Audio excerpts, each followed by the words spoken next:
मन की शांति पाने का राज। एक राजा हमेशा उदास रहता था। उसका मन भटकता रहता था। लाख कोशिश करने के बावजूद उसके मन को शांति नहीं मिलती थी। राजा की इस उदासी के कारण उसका मन राजकाज के कार्यों में नहीं लगता था, जिससे राजकाज के कार्य प्रभावित हो रहे थे। राजा के दरबारी व मंत्री भी राजा की इस समस्या का समाधान नहीं कर पा रहे थे। एक बार उसके नगर में एक भिक्षु आया। भिक्षु के ज्ञानपूर्वक उपदेश से राजा बहुत प्रभावित हुआ। उसने भिक्षु से पूछा, मैं राजा हूँ, मेरे पास सब कुछ है, किंतु फिर भी मेरे मन में शांति नहीं है। मुझे क्या करना चाहिए? भिक्षु ने राजा की बात पर गौर किया और फिर कुछ सोचकर बोले, राजन, आप प्रतिदिन भेष बदलकर अपनी प्रजा के बीच में जाएं और यह जानने की कोशिश करें कि प्रजा का क्या हाल है और आपका राज्य कैसा चल रहा है। राजा ने भिक्षु की बात मानी और प्रतिदिन भेष बदलकर प्रजा के बीच जाने लगा। प्रजा के बीच जाने से राजा को बहुत हैरानी वाली बातें पता लगा। उसे पता चला कि प्रजा बहुत दुखी है। उसके राजकाज के कार्यों में कम दिलचस्पी लेने की वजह से राज्य के अधिकारी लापरवाह और रिश्वतखोर हो गए हैं। जमाखोरों की वजह से दैनिक कार्यों की मूलभूत वस्तुओं के भाव बढ़ने से महंगाई बढ़ गई है।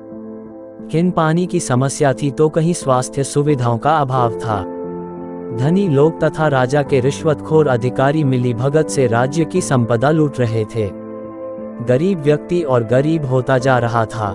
प्रजा में राजा के प्रति आक्रोश बढ़ता जा रहा था। किसी भी वक्त प्रजा राजा के खिलाफ विद्रोह कर सकती थी।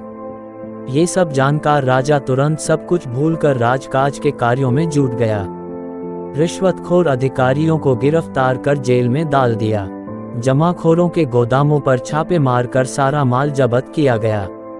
राजा ने खुला दरबार लगाकर प्रत्यक्ष रूप से प्रजा की समस्याएं सुननी शुरू कर दी और जितनी जल्दी हो सकता था उन समस्याओं का समाधान करने लगा। प्रजा के मन में राजा के प्रति सम्मान बढ़ने लगा। कुछ दिनों बाद भिक्षु राजा से मिला और पूछा, राजन, आपको कुछ शांति प्राप्त हुई?